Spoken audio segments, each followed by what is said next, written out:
మీ గురువు ఎవరు? మీకెలా అబ్బింది అది? నా తొలి గురువు కీర్తిశేషులు వెంకటగిరి రామచంద్రయ్య గారు, మా నాన్నగారు. ఓహ్! పూర్వం నాకు 2, 3 సంవత్సరాల ప్రాయం ఉన్నప్పుడు వృత్తిరీత్యా ఆయుర్వేదం చేయటం మా కుటుంబానికి ఉన్నటువంటి వంశపారంపర్యంగా రైట్. మాకున్నటువంటి వృత్తి. నాకు తెలిసి 70, 80 సంవత్సరాల క్రితం నుండి హ్మ్. మా పూర్వీకులు, మా పెద్దలు, మా నాన్నగారు వేరే కుటుంబానికి దత్తతగా వెళితే వారి పూర్వీకులు ఓకే. వీరి నుంచి ఆయుర్వేదాన్ని మేము వృత్తిగా చేస్తూ ఉన్నటువంటి సనాతన ధన్వంతరి సాంప్రదాయానికి సంబంధించిన ఓకే. కుటుంబం అది. మా కుటుంబంలో అందరికీ కూడా ఇంటే ఇప్పుడు హాస్పిటల్లో మనం వైద్యం చేస్తాం. మా నాన్నగారు మా ఇల్లు, ఆసుపత్రి అన్నీ ఒకటే. హ్మ్. అక్కడే వారికి ట్రీట్మెంట్ ఇచ్చేవాళ్ళు. ట్రీట్మెంట్ ఇస్తూ ఉన్నప్పుడు మనిషికి ఔషధం ఇవ్వటమే కాదు, వారు పథ్యం కూడా ఉండాలన్న ఉద్దేశం చేత మా ఇంట్లో ఉన్నటువంటి భోజనాన్ని ఆ! కొన్ని నెలల పాటు అక్కడ ఉన్నటువంటి ఆరోగ్యం బాగాలేని వాళ్ళు తింటూ, అది 3 మాసాలు, 6 మాసాలు, సంవత్సరం రోజులు అక్కడే ఉండేవాళ్ళు. ఎప్పుడూ మా ఇంట్లో 30, 40 మంది ఉండేవాళ్ళు. వీటిలో కొంతమంది సాధు పుంగవులతో మాకు సహవాసం ఏర్పడింది. ఓకే. హరిద్వార్, ఋషికేశ్ లాంటి విశేషవంతమైనటువంటి స్థితిగతి కలిగినటువంటి మహనీయులు నా చిన్నప్పుడు మా ఇంట్లో, మా కుటుంబంలో ఓ 10, 15 గోవులుండేవి. ఓ 15 మంది, 18 మంది సాధు సంతులు ఉండేవాళ్ళు. హ్మ్. ఇక ఔషధం కోసం వచ్చినటువంటి వాళ్ళు, అనారోగ్యం బారిన పడేవాళ్ళు అంతా ఓ 30, 40 మంది కలిసి కుటుంబంతో ఎప్పుడూ ఉండేవాళ్ళు. ఓకే. నాన్నగారి ద్వారా నాకు మొట్టమొదట ఆయన ఒక విశేషవంతమైన ఉపాసకులు ఆయన. ఆయన ద్వారా నాకు కొంత ఈ విధమైనటువంటి ఆధ్యాత్మికపరమైన భావనలు ఇలా వచ్చాయి. నాన్నగారి ద్వారా నాకు జ్యోతిష్యం అన్నటువంటిది ప్రాథమికంగా వచ్చింది. ఓకే. కానీ ఇటువంటి పండితులు, సాధు పుంగవుల యొక్క సహచర్య వల్ల సుమారు 3 సంవత్సరాల వయసు పూర్తి కాకముందే భగవద్గీతలోని శ్లోకాల్ని నేను ఆనాడు అలవోకగా పలికేవాడిని. ఆ! వీరబ్రహ్మేంద్ర స్వామి వారికి సంబంధించిన తత్వాలని నాకు ఈనాడు పేరు కూడా తెలియనటువంటి ఒక మహనీయుడు ఎవరో నాకు మంత్ర మంత్రం ద్వారా స్వామివారి యొక్క తత్వాలని అట్ ద ఏజ్ ఆఫ్ 3 సంవత్సరాలు 2 ఏళ్ళు, బా! 2 ఏళ్ల ప్రాయంలో చందమామ అన్నటువంటి ఒక తత్వం ఉండేది బ్రహ్మం గారికి సంబంధించింది.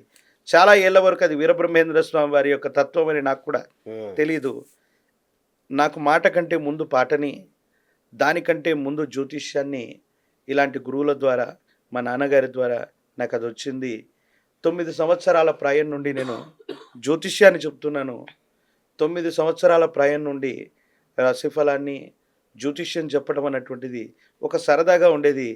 అందరికీ పుట్టినటువంటి తర్వాత జ్యోతిష్యం, వారికి సంబంధించినటువంటి జన్మలగ్న పత్రికలుంటాయి. అవును. కానీ నేను పుట్టక మునుపు మా నాన్నగారు చెప్పేవాళ్ళు.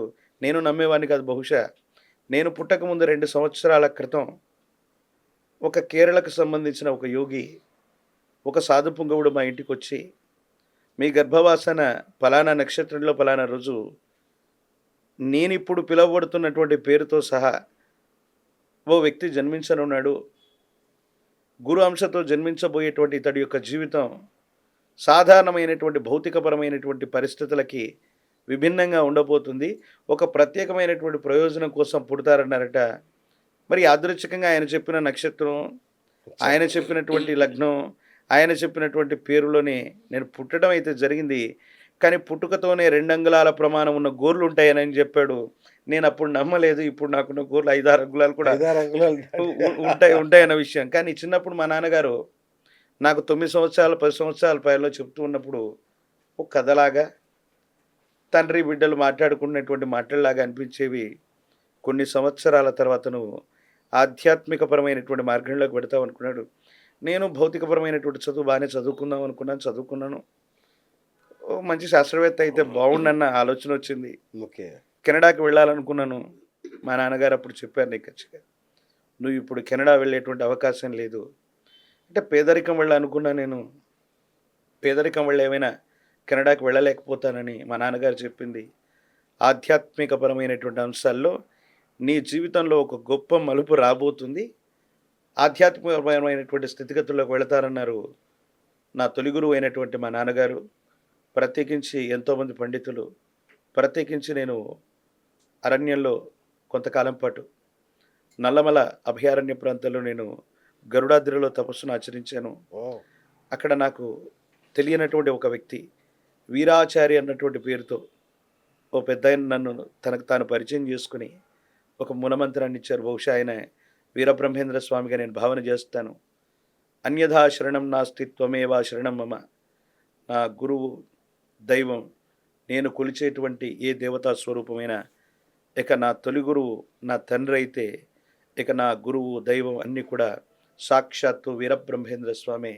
ఇక అన్యథా శరణం నాస్తి, ఆయన తప్ప నా జీవితంలో వేరే లక్ష్యం లేదు. బ్రహ్మపదం ఆయన పేరు ద్వారా వచ్చిందా ఈ గవ్వ శాస్త్రం నేర్చుకుంటారా? నాకు వీరాచారి ద్వారా వీరాచారి గారు అంటే నాన్నగారి ద్వారా నాకు జ్యోతిష్యం వచ్చు. ఆయన ద్వారా అప్పటికి గవ్వ ప్రశ్నలు నాకు ప్రవేశం ఉంది. అచ్చా. కానీ ఆయన వీరాచారి గారి పేరుతో చెప్పబడ్డటువంటి ఒక మూలమంత్రం ద్వారా నేను నిష్ణాతుడయ్యాను.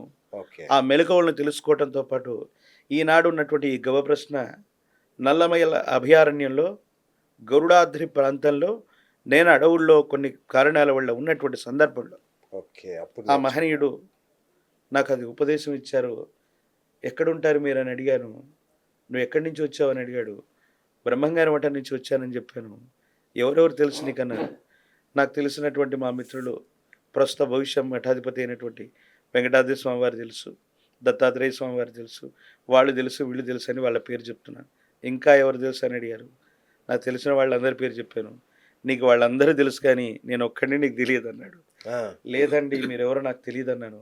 నేను ఎప్పుడు అక్కడే ఉంటానన్నాడు. మీరు నాకు ఎప్పుడు కనిపించలేదు, నువ్వు మాత్రం చాలాసార్లు నాకు కనిపించావు, కానీ నేను ఎవరో నీకు తెలియదు అన్నాడు. నాకు అర్థం అవ్వలేదు.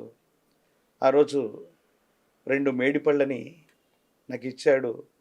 ఈరోజు నేను మాట్లాడుతున్న భాష, నాకున్నటువంటి పరిజ్ఞానం, నా దగ్గర ఉన్నటువంటి విద్య, బహుశా ఇంత నిష్ణాతుడిగా నేను లేనేమో. అలాగే ఓకే. సాధారణమైనటువంటి మనిషిగా ఉన్నాను. ఆ మేడిపళ్ళు తిన్న కొన్ని క్షణాల తర్వాత నా మనసులో, నా శరీరంలో ఏదో తెలియని కొత్త మార్పుని నేను చూశాను. కొంత దూరంలో ఒక ఆంజనేయ స్వామి ఆలయం ఉంది. నన్ను అక్కడ కూర్చోబెట్టాడు ఆయన.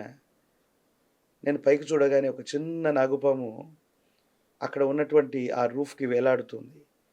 ఏం చూస్తున్నావు అని అడిగాడు. పామును చూస్తున్నానని అడిగాను.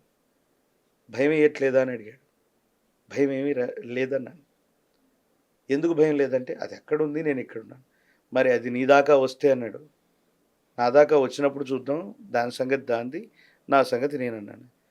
ఆశ్చర్యం ఏంటో, ఆ పాము అక్కడి నుంచి అలా కింద పడి నా దాకా వచ్చి పక్కడి నుంచి వెళ్ళింది. కానీ ఆ సందర్భంలో నాకు భయం కానీ ఆందోళన కానీ ఏది నాకు అనిపించలేదు. బహుశా ఇప్పుడు పాము వస్తే మనం భయపడతామో తెలీదు. కానీ ఒక్కరోజు పాటు ఆ మహనీయుడు నాతో పాటు ఉండి ఒక విశేషవంతమైన వీరబ్రహ్మేంద్ర స్వామి వారి యొక్క కాలజ్ఞానాన్ని చదువుతుంటే ఇదే నీ జీవిత లక్ష్యం అని చెప్పి నన్ను అడవుల నుంచి బయటికి పంపించాడు. ఆ రోజు ఆషాఢ శుద్ధ పౌర్ణమి, గురు పౌర్ణమి. ఓకే. వచ్చే గురు పౌర్ణమి నాటికి నేను గురువు అయ్యాను. ప్రధానమైనటువంటి టెలివిజన్ ఛానల్స్లో గురుదేవులు వీరబ్రహ్మేంద్ర స్వామి వారి యొక్క కాలజ్ఞాన ప్రవచనాన్ని చేశానంటే సాక్షాత్తు అదే రూపంలో వీరబ్రహ్మేంద్ర స్వామి నాకు మంత్రోపదేశం చేయడానికి వచ్చాడని నేను అనుకుంటాను. సో గురుగారు, అట్లాగే మీరు ప్రాచీన సంఖ్యాశాస్త్ర నిపుణులు కదా, అదెలా అభ్యసించారు దాన్ని? ఏన్షియంట్ న్యూమరాలజీగా మనం చెప్తాం. ప్రాచీనమైనటువంటి శాస్త్రానికి సంబంధించి చాలామంది అపోహ పడుతూ ఉంటారు. గురుగారికి ప్రాచీన సంఖ్యాశాస్త్రం తెలుసు. సింగిల్ నెంబర్ లాటరీలకు సంబంధించినటువంటి సంఖ్యలో అంకెలు అయినా చెప్తారేమో. గుర్ర పందాలు, అవును, కోడి పందాలు, అవును, ఇలాంటి వాటి గురించి చాలామంది సంప్రదిస్తుంటే నేను చెప్పేది ఏంటంటే, ప్రాచీనమైనటువంటి సంఖ్యాశాస్త్రంలో మనిషి యొక్క పేరు మార్చడంతో పాటుగా చాలా వింతలు విచిత్రాలతో కూడినటువంటి పరిస్థితులు ఉన్నాయి. మనందరికీ తెలియనిది, ప్రాచీనమైనటువంటి కపిల మహర్షి వారి దగ్గర నుండి కూడా ఈ ప్రశ్నాశాస్త్రం, ప్రాచీనమైనటువంటి సంఖ్యాశాస్త్రం ఉంది. ఓకే. అది మనకు తెలియదు. ఈనాడు మనం ఉపయోగిస్తున్నటువంటి, మనం రాస్తున్నటువంటి 1, 2 కూడా అసలు తెలుగు భాషలో మనకు తెలియదు. ఓకే.